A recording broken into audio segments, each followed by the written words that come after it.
Welcome to ஆயுள் அழகு channel. நான் தான் உங்களோட திவ்யா, காஸ்மெட்டிக் ஃபார்முலேட்டர். இன்றைக்கி நம்ம பார்க்க போகிற வீடியோ என்னென்னு பார்த்தீங்கன்னா, கோல்ட் ப்ராசஸில் வெறும் கோகோனட் ஆயில் மட்டும் வச்சு நம்ம சாண்டல்வுட் சோப் எப்படி பண்ணுறது அப்படின்றது தான் பார்க்க போகிறோம்.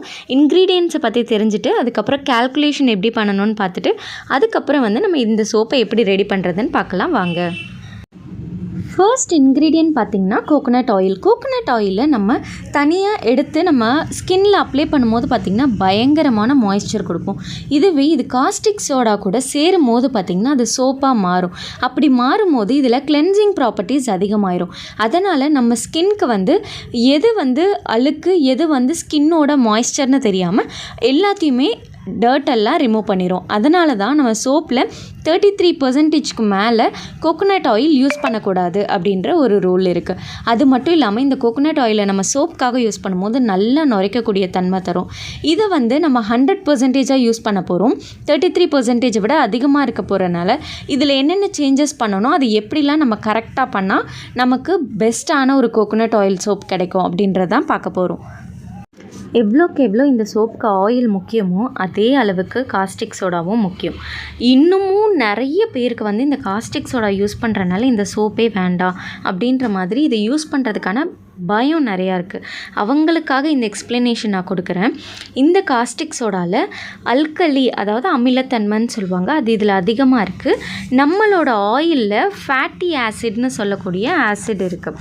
ஸோ இது ரெண்டுமே சேரும்போது தான் சோப்பாக மாறுது. அந்த சோப்பாக மாறுற ப்ராசஸை தான் சாப்பானிஃபிகேஷன் ப்ராசஸ்னு சொல்கிறாங்க. இது அதிகமாக அல்கலியாக இருக்கனால நம்ம கையிலேயே தொடும்போது எரிச்சல் ஊட்டக்கூடிய தன்மை இருக்குது.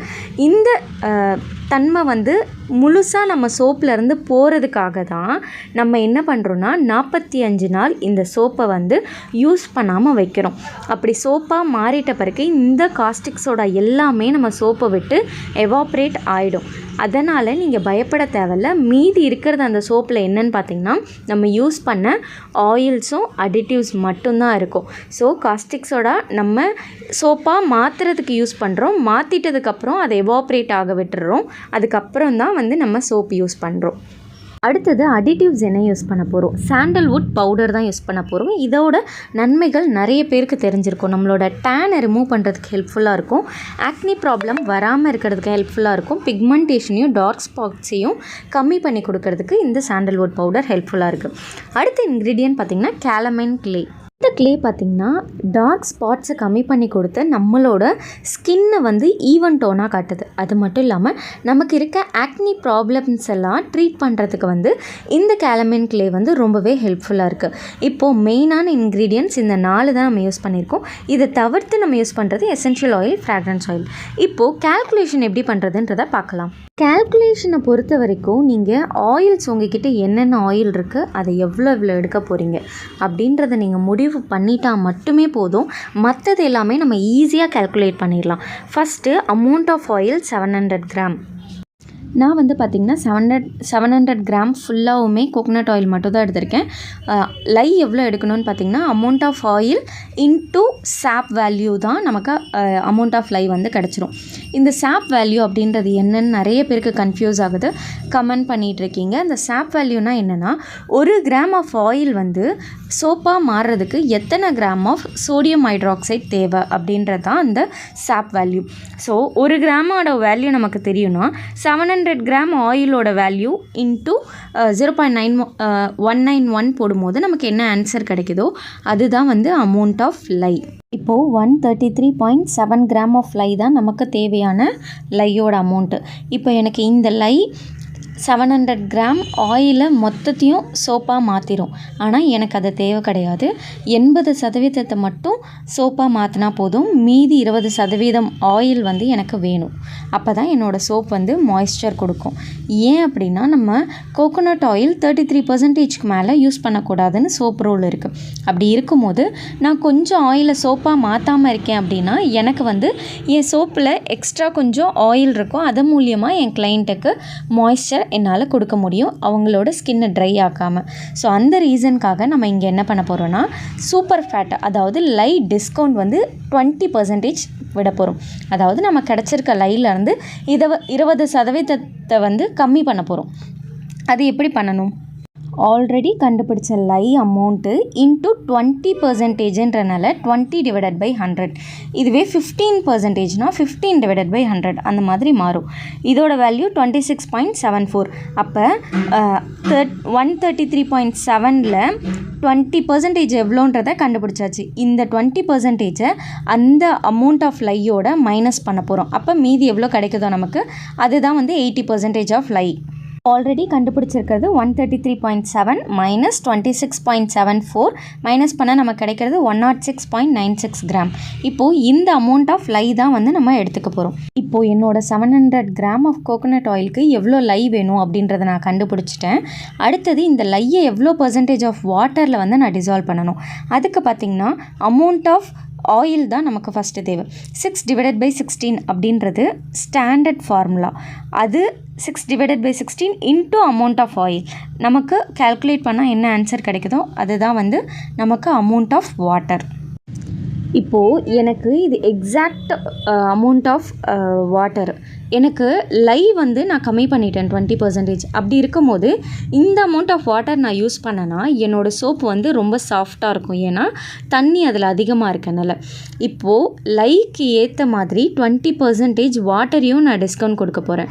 So actual amount of water எவ்வளோ 262.5 இன்ட்டு 20/100 எவ்வளோ கிடைக்குதோ அந்த வேல்யூவை 262.5யோட மைனஸ் பண்ணால் 210 நமக்கு கிடைக்குது. இந்த வாட்டர் லெவலில் தான் வந்து நம்ம எடுத்துக்க போகிறோம். இப்போது கேல்குலேஷன் பார்ட்லாம் நமக்கு முடிஞ்சிருச்சு. ஃபைனலாக ரெசிபி வந்து எப்படி நம்ம எவ்வளோ எடுக்கணுன்றது பார்க்கலாம். வாட்டர் 210 கிராம், லை 106.96 gram, coconut oil 700 gram, sandalwood powder 7 gram, calamine clay 7 gram, sandalwood essential oil 21 gram. இதில் உங்களுக்கு வேறு ஏதாவது எசென்ஷியல் ஆயில், ஃப்ராக்ரன்ஸ் ஆயில் வேணுனாலும் நீங்கள் ஆட் பண்ணிக்கலாம். இப்போது இந்த சோப் எப்படி பண்ணுறதுன்னு பார்க்கலாம். ஃபஸ்ட்டு பீக்கரில் வந்து நான் வாட்டரும் டிஸ்டில்டு வாட்டரும் காஸ்டிக் சோடாவும் மெஷர் பண்ணி எடுத்திருக்கேன். இப்போ வாட்டரில் காஸ்டிக் சோடாவை வந்து நான் மிக்ஸ் பண்ண போகிறேன். காஸ்டிக் சோடாவில் வாட்டர் ஊற்றக்கூடாது, வெடிக்க ஆரம்பிச்சிரும். ஸோ வாட்டரில் தான் காஸ்டிக் சோடா போடணும். கைக்கு க்ளவுஸ் போட்டுக்கோங்க. லை எப்போவுமே ஹேண்டில் பண்ணும்போது இந்த மாதிரி ஸ்பேச்சுலா வச்சு நான் மிக்ஸ் பண்ணி விட்றேன் டிசால்வ் ஆகிறதுக்காக. இது நல்லா கம்ப்ளீட்டாக டிசால்வ் ஆனதுக்கப்புறம் பார்த்திங்கன்னா இந்த மாதிரி கிளியர் சொல்யூஷனாக இருக்கும். இதை வந்து நான் ஒரு வாட்டி ஃபில்ட்ரு பண்ணி என்னோடய ஆயிலில் சேர்த்துக்கிறேன்.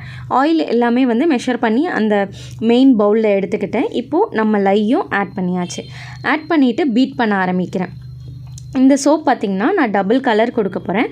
ஸோ பீட் பண்ணும்போது கொஞ்சம் ட்ரேஸ்க்கு முன்னாடியே நான் ஸ்டாப் பண்ண போகிறேன். ரெண்டும் மிக்ஸ் பண்ணிவிட்டு கொஞ்சம் முன்னாடியே நான் ஸ்டாப் பண்ண போகிறேன். தின் ட்ரேஸ் வரதுக்கு முன்னாடி ஸ்டாப் பண்ணிவிட்டு நான் 2 பவுலில் வந்து இதை ட்ரான்ஸ்ஃபர் பண்ணிக்க போகிறேன். ஒரு இதில் சாண்டலும் ஒரு இதில் கேலமைனும் மிக்ஸ் பண்ண போகிறேன். இந்த ஸ்டேஜில் நான் வந்து தனித்தனியாக பிரித்து ஒரு இதில் வந்து சாண்டல்வுட் பவுடரை ஆட் பண்ணி நல்லா இதை பிளெண்ட் பண்ண போகிறேன். எந்த ஒரு லம்பும் ஃபார்ம் ஆகாத மாதிரி நல்லா பிளெண்ட் பண்ணி எடுத்துக்க போகிறேன். இப்போது அடுத்தது இன்னொரு பவுலில் பார்த்திங்கன்னா கேலமைன் கிளே நம்ம ரெடி பண்ணணும். இதுலேயே நம்ம வந்து இப்போது எசென்ஷியல் ஆயில் ஆட் பண்ணிவிட்டு பாதி எசென்ஷியல் ஆயில் இதில் ஆட் பண்ணிவிட்டு மீதி எசென்ஷியல் ஆயில் கேலமைன் கிளேயில் வந்து ஆட் பண்ணுவோம்.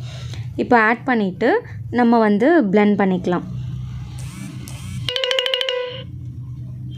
இப்போ இன்னொரு இதில் பார்த்திங்கன்னா கேலமைன் கிளே வந்து நம்ம ஆட் பண்ணுறோம். ஆட் பண்ணிவிட்டு இதையுமே எந்த ஒரு லம்பும் ஃபார்ம் ஆகாமல் நம்ம வந்து நல்லா பிளெண்ட் பண்ணிக்க போகிறோம். பிளெண்ட் பண்ணிவிட்டு மீதி இருக்க எசென்ஷியல் ஆயிலை இதில் ஆட் பண்ணிக்கோங்க. ரெண்டுமே நல்லா பிளெண்ட் பண்ணிட்டதுக்கப்புறம் நம்ம வந்து மோல்டில் ஊற்ற ஆரம்பிக்கலாம். இது வந்து கொஞ்சம் ஃபாஸ்ட்டாக நம்ம போனால் தான் இந்த ப்ராசஸ் வந்து நம்ம எதிர்பார்க்குற ஒரு டிசைன் கிடைக்கும். எனக்கு வந்து பார்த்திங்கன்னா இப்போது நான் ஃப்ராக்ரன்ஸ் ஆயில் ஊற்றிட்டு பிளெண்ட் பண்ணிவிட்டு நம்மளோட மோல்டை வந்து ரெடி பண்ணிக்கலாம் ரப்பிங் ஆல்கஹால் ஸ்ப்ரே பண்ணிவிட்டு. இப்போது நானாக ஒரு கையில் மொபைலும் ஒரு கையில் பிளெண்டரும் வச்சுருக்கேன். என்னால் முடிஞ்ச அளவுக்கு அந்த டிசைனை உங்களுக்கு ஃபுல்லாக காட்ட ட்ரை பண்ணுறேன். இல்லை அப்படின்னா நான் உங்களுக்கு எப்படி பண்ணணுன்றதை சொல்லிடுறேன். நீங்கள் பண்ணிவிட்டு அதே மாதிரி ப்ரொசீஜரை ஃபாலோ பண்ணிங்கன்னா உங்களுக்கு பர்ஃபெக்டான ரிசல்ட் வரும். இப்போ வந்து நான் ரப்பிங் ஆல்கஹால் ஸ்ப்ரே பண்ணிடுறேன். ஸ்ப்ரே பண்ணிவிட்டு 2 பீக்கரில் நம்ம மாற்றி வச்சுருக்கோமா, இப்போது 2 கலரில் ஃபஸ்ட்டு கலரை வந்து இதை மாதிரி போர் பண்ணிக்கோங்க. போர் பண்ணிவிட்டு அதுக்கு மேலேயே செகண்ட் கலரும் போர் பண்ண போகிறோம். அப்படி பண்ணும்போது நமக்கு ஒரு கர்வாக அது நகர்ந்து நகர்ந்து போய்கிட்டே இருக்கும் ஒரு கலரும். அப்படி மாற்றி மாற்றி ஒரு கலரும் வரும்போது நமக்கு ஒரு வேவ் மாதிரியான ஒரு டிசைன் கிடைக்கும். இப்போது இந்த இதை பாருங்கள், எனக்கு கொஞ்சம் கஷ்டமாக இருக்குது ஒரே கையில் பண்ணுறதுக்கு. இப்போ இந்த அளவுக்கு நமக்கு கிடச்சோன்னே திரும்பி இதுக்கு மேலே இதே கார்னரில் தான் நீங்கள் பண்ணணும். அப்போ தான் இது வந்து கரெக்டாக வரும். இதே மாதிரி நம்ம ஒயிட் அது மேலே இது பண்ண போகிறோம். இந்த கர்வ் அழகாக தெரியுதா? அதே மாதிரி அடுத்த கலர்ஸையும் நம்ம ஊற்ற போகிறோம். இப்படி பேட்டர் ஃபுல்லாக நம்ம ரெடி பண்ண போகிறோம். மோஸ்ட்லி நீங்கள் கொஞ்சம் ஃபாஸ்ட்டாக இருக்கணும். அப்போ தான் வந்து இந்த டிசைன் கம்ப்ளீட்டாக முடிக்க முடியும். இல்லைனா பேட்டர் வந்து திக்காக ஆரம்பிச்சிரும்.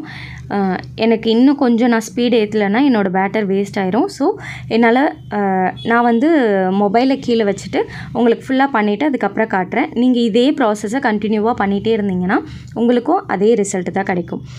இப்போது எல்லாத்தையும் நான் போர் பண்ணிவிட்டு உங்களுக்கு காட்டுறேன். மீதி இருக்க பேட்டரை வந்து நம்ம நார்மலாக எப்பவும் போல் ஃபுல்லாக மேலே வச்சுட்டு ப்ளைனாக பண்ணி விட்டுறலாம்.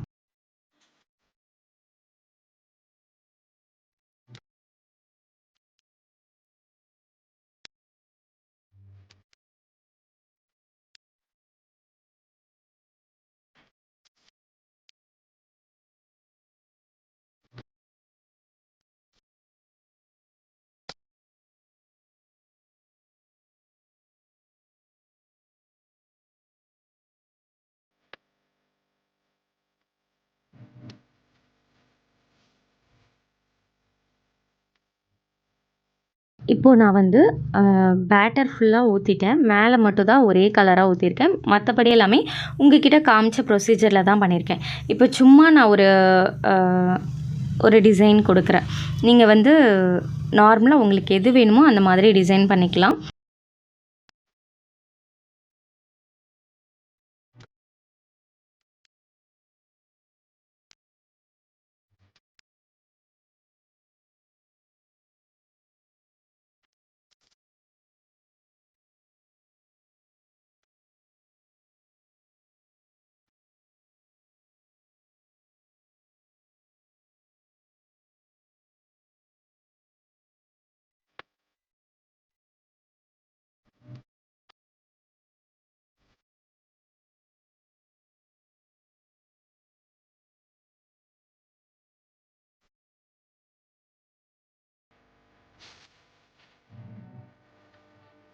கம்ப்ளீட்டாக நீங்கள் டிசைன் முடித்ததுக்கப்புறம் பார்த்தீங்கன்னா ரப்பிங் ஆல்கஹால் மேலே ஸ்ப்ரே பண்ணிக்கோங்க. நமக்கு எந்த ஒரு சோடா ஆஷும் ஃபார்ம் ஆகாமல் இருக்கிறதுக்காக.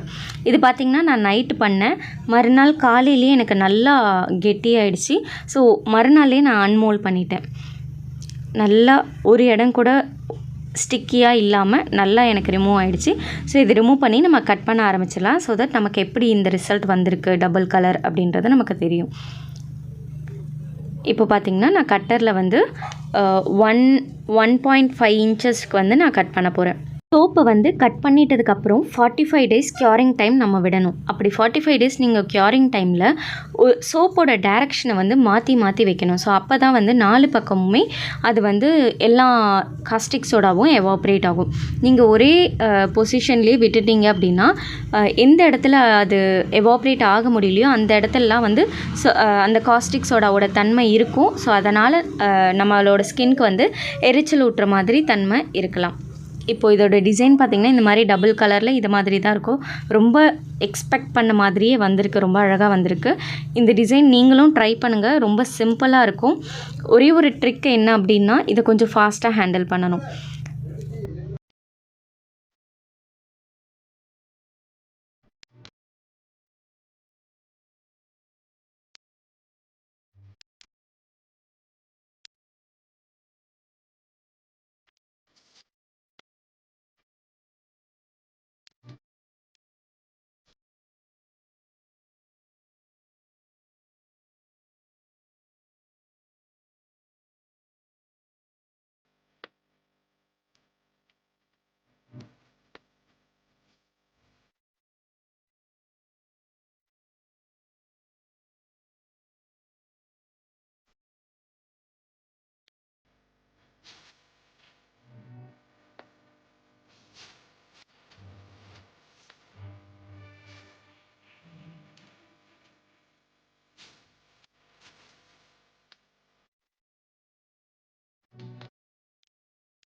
இந்த சோப்போட டிசைன் பார்த்திங்கன்னா எனக்கு ரொம்பவே பிடிச்சிருக்கு. உங்களுக்கு பிடிச்சிருக்கா அப்படின்றத கமெண்ட் பண்ணுங்கள். இது வரைக்கும் நீங்கள் நம்ம சேனலை சப்ஸ்கிரைப் பண்ணலைன்னா மறக்காமல் சப்ஸ்கிரைப் பண்ணுங்கள். மறக்காமல் பெல் ஐக்கானும் டேப் பண்ணிக்கோங்க. இது வரைக்கும் நீங்கள் சப்போர்ட் பண்ணதுக்கு ரொம்பவே தேங்க்ஸ். இனிமேலும் சப்போர்ட் பண்ணுங்கள். தேங்க்யூ.